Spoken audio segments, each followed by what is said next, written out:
اعوذ باللہ من الشیطان الرجیم بسم اللہ الرحمن الرحیم وَلَئِن قُتِلْتُمْ فِي سَبِيلِ اللَّهِ أَوْ مُتُّمْ لَمَغْفِرَةٌ مِّنَ اللَّهِ وَرَحْمَةٌ خَيْرٌ مِّمَّا يَجْمَعُونَ صدق اللہ العظیم۔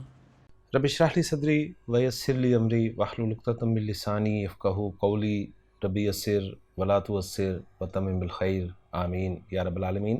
آج کے لیکچر میں ہم انشاءاللہ تعالی سورہ آل عمران کی آیت نمبر 157 کو گرامیٹیکلی انالائز کرنے کی کوشش کر رہے ہیں۔ آیت کی تلاوت ابھی آپ نے سماعت فرمائی، آیت سکرین پہ آپ کو لکھی نظر آ رہی ہے۔ آیت میں وقف کی کوئی علامت نہیں ہے، لیکن آیت میں حروف عطف میں سے او حرف عطف موجود ہے، لہٰذا اس آیت کے ہم دو حصے کریں گے۔ ویسے تو واو بھی موجود ہے حرف عطف، لیکن واو کے بعد اسم ہے، لہٰذا اس کو الگ سے حصے میں نہیں لیا جائے گا۔ پہلا حصہ ہوگا وَلَئِن قُتِلْتُمْ فِي سَبِيلِ اللَّهِ، دوسرا ہوگا او مُتُّمْ لَمَغْفِرَةٌ مِّنَ اللَّهِ وَرَحْمَةٌ خَيْرٌ مِّمَّا يَجْمَعُونَ۔ پہلا حصہ جو ہے وَلَئِن قُتِلْتُمْ فِي سَبِيلِ اللَّهِ، اس کے الفاظ سے بات کریں گے۔ واو حرف ہے، لام حرف ہے، ان حرف ہے، حرف شرط ہے، اور یہ لام جو ہے ہم جانتے ہیں کہ قسم کے لیے استعمال ہوتا ہے۔ یہاں پر قسم اور شرط جو ہیں وہ اکٹھے ہوئے ہیں۔ قتلتم فعل ماضی مجہول جمع مذکر حاضر کا صیغہ ہے، قاف تا اور لام اس کے حروف مادہ ہیں۔ پہلا حرف پیش کے ساتھ ہو اور عین کلمہ زیر کے ساتھ ہو تو کنفرم ہوتا ہے کہ فعل مجہول ہوتا ہے، ذہن میں رکھیے گا۔ خالی پہلا حرف پیش کے ساتھ جو ہے وہ ماضی مجہول کو کنفرم نہیں کرتا، یہ بات اسی طرح ذہن میں رکھیے گا۔ قتل یقتلو قتل کرنا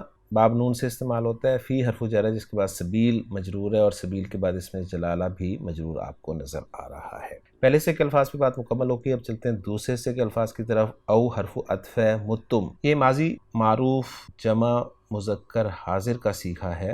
میم و تا حروف مادہ ہیں، اس کے ماوتا یموتو باب نون سے استعمال ہوتا ہے، تبدیلی کے بعد ماتا یموتو۔ لام جو ہے یہ تاکید کے لیے۔ مغفرتن اس میں مرفوع ہے، من حرف جر ہے جس کے بعد اس میں جلالہ آپ کو مجرور نظر آ رہا ہے۔ واو حرف ہے، رحمت مرفوع ہے، معروف لفظ ہے۔ خیر کا لفظ بہت دفعہ آ چکا ہے، مرفوع یہاں پر استعمال ہوا ہے۔ آگے ہے مما، مما جو ہے یہ من اور ما کا مجموعہ ہے جس میں من حرف جر ہے، اور ما جو ہے اس میں موصول کے طور پر یہاں پر استعمال کیا گیا ہے۔ یجمعونا فعل مضارع معروف جمع مذکر حاضر کا صیغہ ہے۔ جیم میم اور عین اس کے حروف مادہ ہیں۔ با فتح یفتح سے استعمال ہوتا ہے، جمع یجمعو جمع کرنا کے معنی میں۔ تو الحمدللہ جی الفاظ پہ بات مکمل ہو گئی ہے، اب چلتے ہیں جملوں کے اعراب کی طرف۔ جملہ مستانفہ ہم بنائیں گے، لہٰذا واو کو ہم استنافیہ قرار دے دیں گے۔ لام قسمیہ ہے، اور لام قسمیہ کے بعد ان حرف شرط ہے، اور جیسے کہ میں نے آپ کو کہا تھا کہ یہاں پر قسم اور شرط جو ہے وہ اکٹھے ہوئے ہیں، یعنی ان کا اجتماع ہوا ہے۔ انف شرط ہے، قتلتم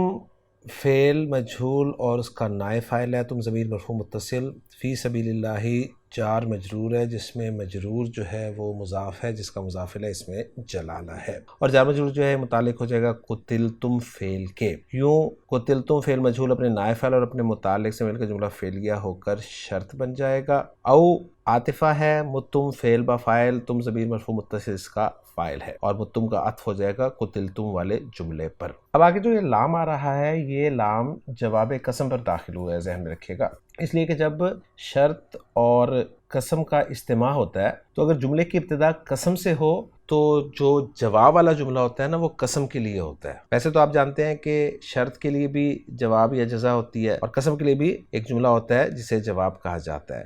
تو اگر جملے کی ابتدا قسم سے ہو تو جملۃ الجواب جو ہے وہ قسم کے لیے ہوگا، اور اگر جملے کی ابتدا شرط سے ہو تو جملۃ الجواب شرط کے لیے ہوگا۔ اور یہ ہم جانتے ہیں کہ اگر جملہ جواب القسم فعل مضارع مثبت سے شروع ہو اور مستقبل پہ دلالت کرے تو اس کو لام قسم اور نون تاکید سے موقت کرنا ضروری ہوتا ہے، اور اگر جملۃ جواب القسم ماضی متصرف سے شروع ہو تو اس کو لام اور قد دونوں سے موقت کرنا ضروری ہوتا ہے، یعنی اس کی تاکید آ جاتی ہے لام اور قد کے ساتھ۔ اور اگر جملۃ جواب القسم جو ہے یہ جملہ اسمیہ ہو تو اس کی تاکید انا اور لام یا صرف انا اور صرف لام تینوں طریقوں سے جائز ہے، اور اگر جملہ تو جواب القسم منفی ہو تو کسی صورت میں لام القسم لانا جائز نہیں۔ تو یہ کچھ رولز تھے قسم اور شر جب اکٹھے ہو جاتے ہیں تو اس کے لیے۔ اب یہاں پر جو لام ہے یہ جملہ تو جواب القسم پر داخل ہوا ہے، اس لیے کہ جملہ جو ہے وہ جملہ اسمیہ ہے۔ مغفرتن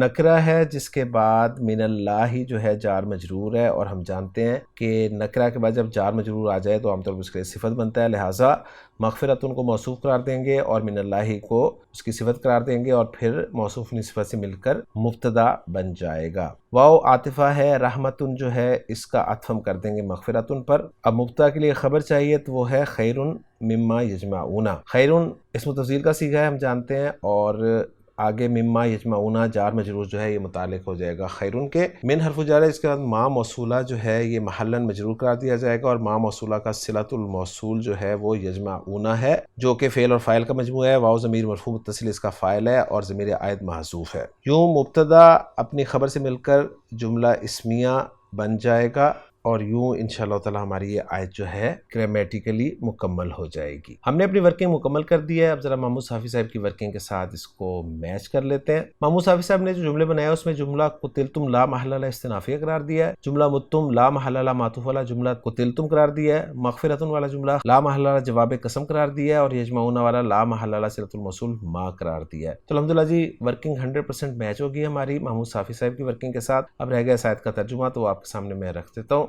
اس کا ترجمہ کچھ یوں کیا گیا ہے کہ وَلَا إِن قُتِلْتُمْ فِي سَبِيلِ اللَّهِ أَوْ مُتْتُمْ، اور بلا شبہ یقیناً اگر تم اللہ کے راستے میں قتل کر دیے جاؤ یا فوت ہو جاؤ، لَمَغْفِرَةٌ مِّنَ اللَّهِ وَرَحْمَةٌ خَيْرٌ مِّمَّا يَجْمَعُونَ، تو یقیناً اللہ کی طرف سے تھوڑی سی بخشش اور رحمت اس سے کہیں بہتر ہے جو لوگ جمع کرتے ہیں۔ تو الحمدللہ آج کے لیکچر میں سورہ آل عمران کی آیت نمبر 157 ہماری مکمل ہو گئی ہے۔ یہاں پہ ترجمے میں نوٹ کر لیجئے گا کہ یہ جو تھوڑی سی ترجمہ کیا گیا نا، تھوڑی سی بخشش اور رحمت، یہ ایکچولی تنوین کے حساب سے کیا گیا ہے، یعنی یہاں پر تنوین جو ہے تقلیل کے لیے مانی گئی ہے۔ انشاءاللہ تعالیٰ اگلے لیکچر میں سورہ آل عمران کی اگلی آیت کے ساتھ آپ سے ملاقات ہوگی۔ سبحانک اللہم و بحمدک، اشہد ان لا الہ الا انت، استغفرک و اتوب الیک۔